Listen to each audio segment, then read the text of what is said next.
This is actually one of my final projects. So I think about M6A all of the time, and I think about epitranscriptomics. This is going back to a lot of the concepts that we've been exploring in the class as it relates to, oh, and everyone on Zoom can see, right? Here? Yes, we can. Amazing. Yeah, so this is going back to some of the earlier work in the class looking at the direct signal data. During class 2, I hinted a little bit at some of the downstream programs that we use to examine epitranscriptomic modification, specifically F5C, which reconnects the alignments for a particular sample back to their original signal data, and M6A net, which then interprets those specific alignments, those signals, into some kind of probability score for the chance that that specific Dirac motif, because M6A occurs on specific kinds of Kamer motifs primarily, the percentage chance that that Dirac motif is methylated according to this M6A pattern. And this sort of final project is basically looking at those scores, looking at the validity of those scores, and thinking of ways to actually reinterpret the data output of M6A net to try and reflect better the true epitranscriptomic states, or to try and understand if I have multiple samples and I've done direct RNA sequencing on all of them and I've run the pipeline on all of them, which ones can I actually say have M6A enrichment or changes between them?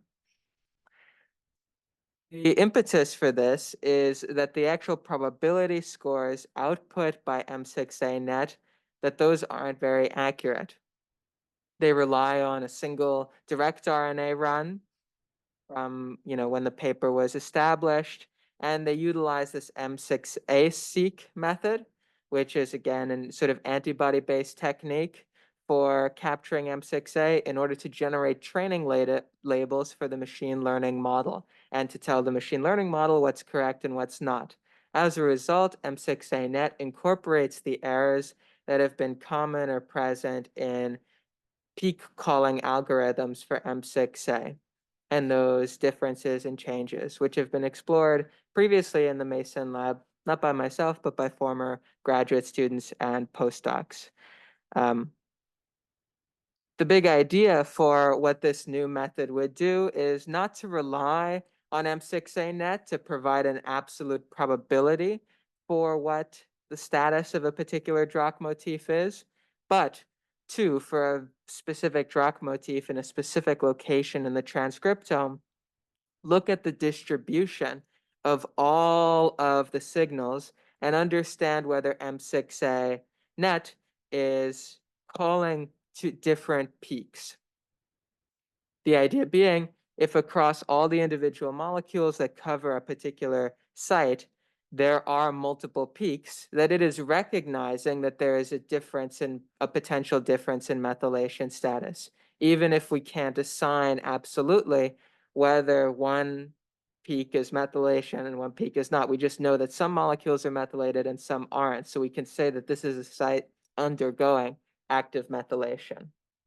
Previously, what people would just do is look at the values that were output by M6A net and say, okay, I'll put some kind of cutoff on it, some, baseline number for what I would call as methylation, maybe 0.9, maybe 0.8, and we'll just take all the peaks that are considered to be high coverage. And I have a couple figures that I'm just going to present quickly to go through, the flaws in that approach and sort of what this approach tries to fix. So I use 7 different samples for these. 6 are sort of whole biological samples from these particular conditions. It's a specific myeloma cell line. R1 and R2 refer to biological replicates. Scramble refers to CRISPR, GD, like knockdown, but that's unspecific. And then the VERMA 1 and 3 are 2 different guides towards this VERMA gene, which is an important component of the M6A methyltransferase complex. Typically, METL3 has been used as like the knockout or knockdown model for M6A. verma has been shown to be important, and so the expectation is, and based on previous studies, is that you would see a decrease in the amount of M6A.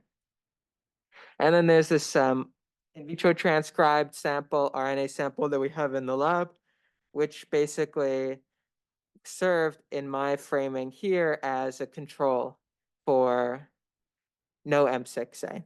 Because if there's in vitro transcribed, you'd expect there'd be no epitranscriptomic modifications.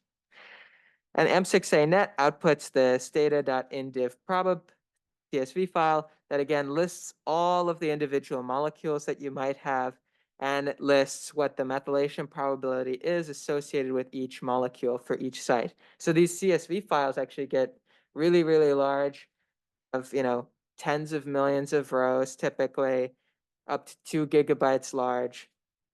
Takes a long time to load into R, but I think that ultimately, I hope, will provide a more useful way to understand this. So figure 1 goes with these traditional values for the individual molecule probabilities across all of the samples, and it graphs them on a cumulative distribution curve to understand whether there's differences in what kinds of peaks are being called on the individual molecule level.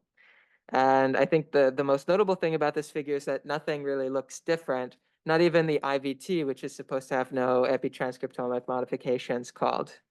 If you look here at the percentage of individual reads that have a probability modified greater than 0.5, so basically utilizing this high value cutoff, it's true that the 2 wild type samples here, or the 2 sort of controls, are higher than the verma knockdown, but they're not that much higher, and this is somehow higher. VT is somehow higher than the verma knockdown. Even though in a knockdown experiment, you wouldn't expect complete, ablation of M6A methyltransferase activity. So ultimately, what this suggests is that, because it was trained in a different context, it was trained in a different tissue type, and then being generalized across organisms, runs, species, all of this such that there is a lot of error in how it's calling the M6A probabilities. What if you increase the 0.5? You will get nothing. So on the individual, and it's actually less confident on the individual molecule level. That's why you can see I was talking about 0.8, 0.9, which is a site-based cutoff. So in rereading the documentation yesterday, what I found out is that it's less confident about each individual molecule, but it basically uses a very low cutoff for the individual molecule of what it calls methylated.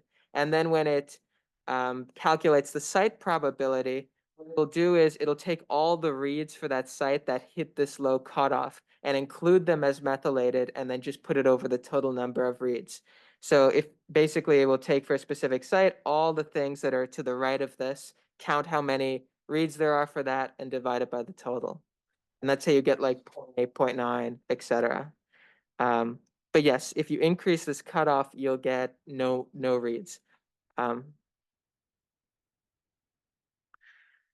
So as mentioned, my grand vision is to look at the individual distributions and see whether I could find peaks. And it turns out there's not that many statistical tests. This one is arcane, and it's from 1985.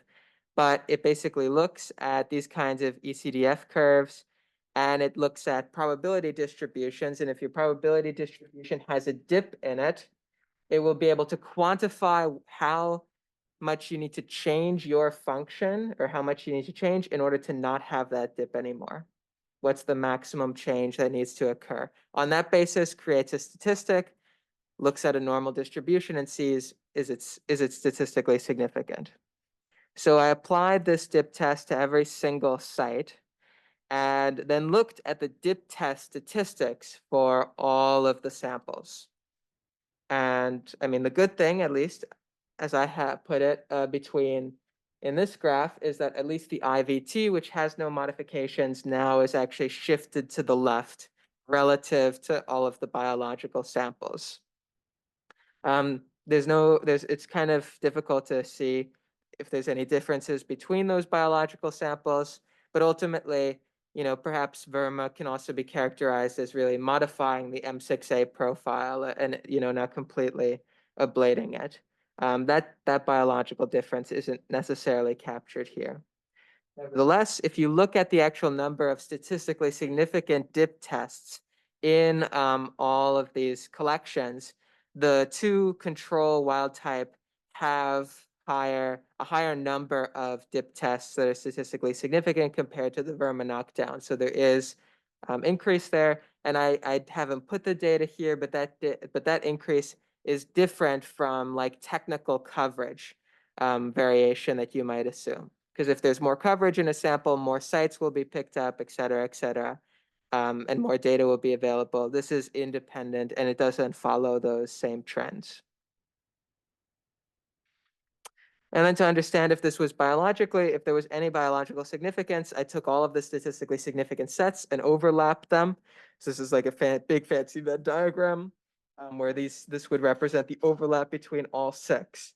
And what's exciting is that the biggest sort of multi-group set is between the wild type samples. So these would be M6A sites that were represented with a bimodal distribution in both of these 2 samples that have now disappeared in all of the verma knockdown samples.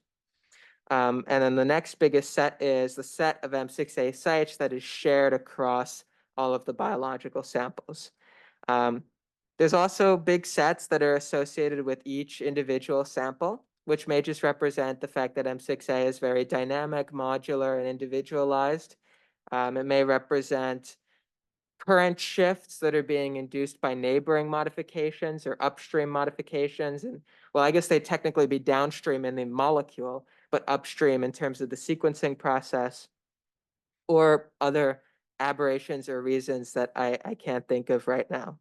Nevertheless, I do find that this is very promising and actually has some correlate to the biological intuition and experience that we hopefully share about this data.